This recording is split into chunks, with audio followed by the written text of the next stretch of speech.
This is the word of the Lord.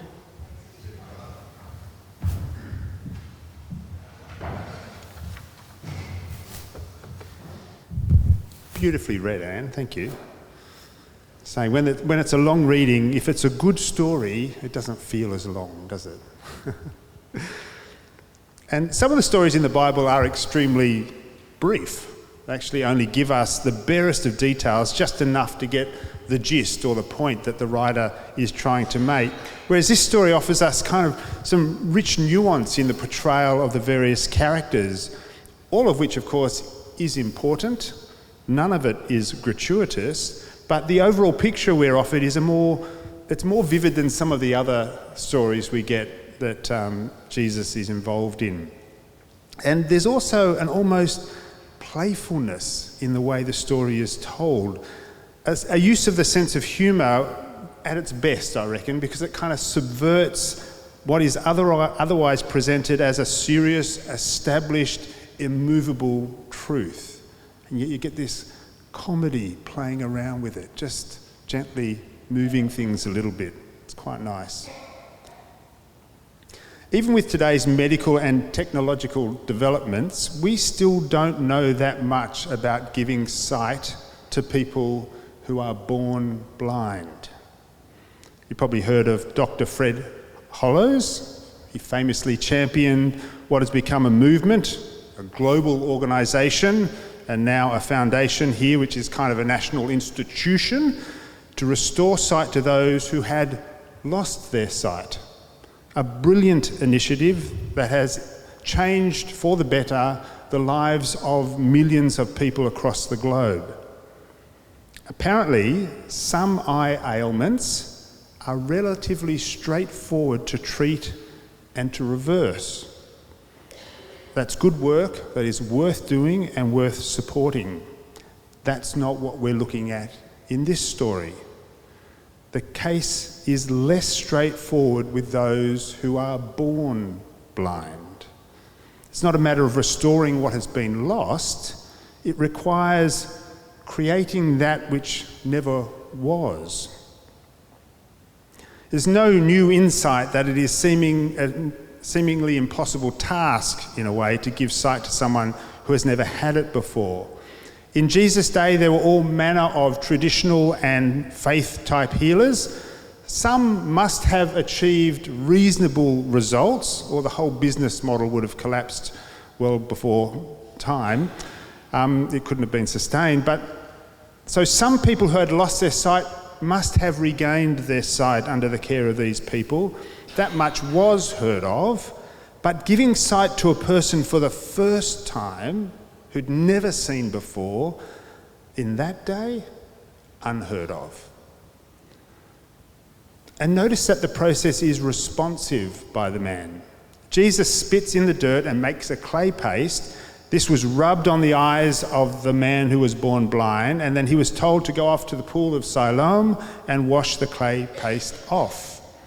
His eyes were not healed simply at the application of the clay paste. The blind man's response was integral to the healing process, and this is important. Going back to our topic of last Sunday about desire, we see again that what the blind man chooses for himself is vital. Healing is not something that happens to him without his choice or without his active involvement. The blind man himself must decide to engage. He has a part to play. If he does not go to wash, then the healing does not happen. And this is a paradox in the saving work of God. It's God who does the saving, always. We can't save ourselves, but it's never foisted upon us. We must decide to receive the grace that is offered to us. That much is an active choice on our part. It's a deliberate act of openness and of response. I've mentioned to you many times my own experience in the midst of an emotional crisis, hearing the voice of God to me saying, "If you give your heart to me, David, I will never let it go." If at that point I'd simply thought to myself, wow, What a fantastic offer.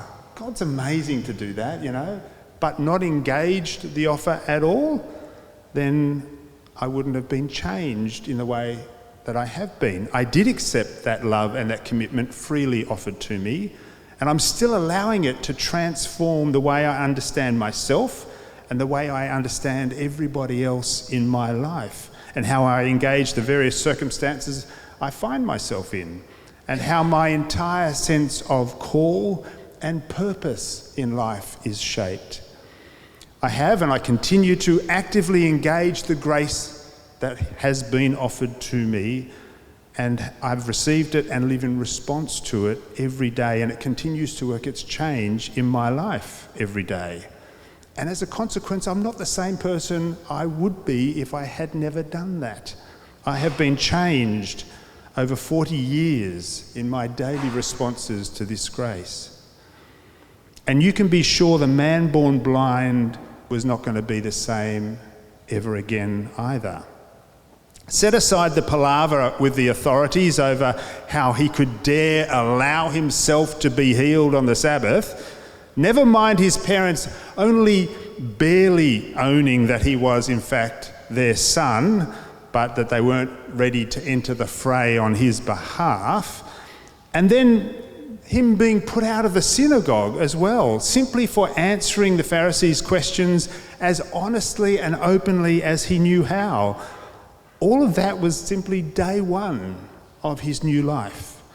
Just imagine how much it was about to change for this man who had never been able to see before now. He'd never worked. He'd never earned a living. He'd never seen a sunset. Never had prospects for much of a life in that culture. Everything was opening up for him for the first time. Every day would offer new and miraculous experiences simply in the things that most of us would find commonplace. And this is perhaps the most significant change for a man who has been born blind, being given sight for the first time. Absolutely everything is new. Even the very familiar now has an extra sense associated with it. Friends whose voices would be recognised, and their aromas perhaps, their physical touch maybe, they were already familiar, but they would have an added visual aspect to them now. Delight that was once only experienced through tone of voice or words spoken could now come alive in faces breaking open with big smiles and that kind of thing. Absolutely everything would be new. It would be alive to this man in a manner we could only barely imagine, having not had that experience. Having previously been deprived of his sight, the sudden addition of this sense, which we all take for granted, would be like entering a new world for the first time. And even as aspects of that world were already very familiar, there would now be infinitely more data, more to experience, more to enter into in absolutely every single experience, making all things new for him. We see this at the very outset, how much this changes his most familiar relationships, and not necessarily in the way we might anticipate. Some of the people around in that community were more than a little put off by the change, to the point where they weren't really ready to accept it. No, that's not the man. The man we know is a different man, because the man we know couldn't see, and this man can see, so it's not that man. I'm not having it. Some people had that response. His parents suddenly feel vulnerable in their community because of their son. Bear in mind, it was not even really the blind man's fault that he got healed. It doesn't say that he was asking for healing from Jesus. The disciples were talking about a theological point. Who sinned? This man was born blind. Did he sin somehow in the womb, or was it his parents? And Jesus goes ahead and makes the paste and applies it to the eyes. And certainly the man goes off and washes the paste off his eyes, so that much is involved in, but he had mud on his face at that point. Wouldn't we all go and wash our faces at that point, maybe? Not only did everything change on day one, but every relationship going forward would be of an entirely new and different nature. There would be more to it, simply because he could now see. And being able to see is not a guarantee of a richer life in itself. A physical sense is a little bit like a tool in our hands. It depends on how we use it and what we do with it that matters. But it was a new aspect of this man's life, and it would certainly change things forever for him. But not just for him. The blind man's healing is significant not just for the blind man, it means something of vital importance to the authorities as well. They appear to be utterly unable to rejoice in what would under almost any circumstances be considered to be a very good thing. Rather, the fact that this man was born blind and now had had his sight gifted to him was something of a crisis. It was a crisis for at least two reasons. The first is because of who did it. The Pharisees had already decided anyone who confessed Jesus to be the Christ, that person would be put out of the synagogue, which is no small matter. Much like the church once was in the broader community, the synagogue was central as a gathering place, a connecting place for Jewish communities. It was a cultural hub. To be put out of the synagogue was not a matter of simply being able to sleep in on the Sabbath. It was social isolation. Likely it would lead to financial hardship as well. You would become persona non grata, as they say. Anyone consorting with you would run the risk of also being contaminated by your rejectedness, and they wouldn't like that. The second reason the Pharisees were unable to rejoice at this man receiving his sight was because it happened on the Sabbath. The Pharisees and other strict observers of the law held that healing was a work, and work was not allowed to be done on the Sabbath. That was their law. They believed it also to be God's law. So for them, there was no way Jesus could be from God, much less the Messiah. He was a lawbreaker. How could he possibly be a holy man? If the man born blind had become Jesus' disciple and his accomplice, then they had no choice but to kick him out. I think the thing I love most about this story is the candour portrayed in the man born blind. He's discovering stuff as he goes along. It appears he was not the initiative taker in this. Jesus saw him and did the mud in your eye thing. And then the man, for his part, is just open and receptive and going along with Jesus' instruction. Having been healed and finding himself in the centre of a controversy, he simply calls it the way he sees it. I was blind. This guy put mud in my eyes and told me to wash. I washed. Now I see. Where did I go wrong? There was no well-constructed apologia, I think is the way you say that word. No argument constructed to explain things. The man born blind simply testifies to what happened, his experience. When Jesus catches up with him a bit later, the man born blind does not even know he's talking to the very person who healed him, let alone that this same person is the Messiah. But as soon as Jesus identifies himself, it makes perfect sense, and the man responds. Just like when he was told by Jesus to wash at the pool, he responds, and he believes, and he worships. As a consequence, the man born blind, who can now see, stands in marked contrast to those who claim to be the seers amongst the people, who proved to be quite blind. In a beautifully drawn irony, these seers of Israel could not recognise what was right in front of their faces. How could they have been so blind? They simply were not willing to see anything beyond what they had already decided to believe. They had prejudged, similar to the way they'd already determined that anyone who believed in Jesus to be as the Messiah had to go. No correspondence entered into, decision made, get out. In other words, they were so sure they were right, not even God in the flesh in front of their eyes could persuade them otherwise. And this is a most fragile and dangerous expression of arrogance. Fragile because the arrogant person needs to hold everything in a configuration with which they are comfortable and with which they can cope. Any variation outside their comfort zone becomes not negotiable, and they become unable to navigate their way through change or even nuance quite often.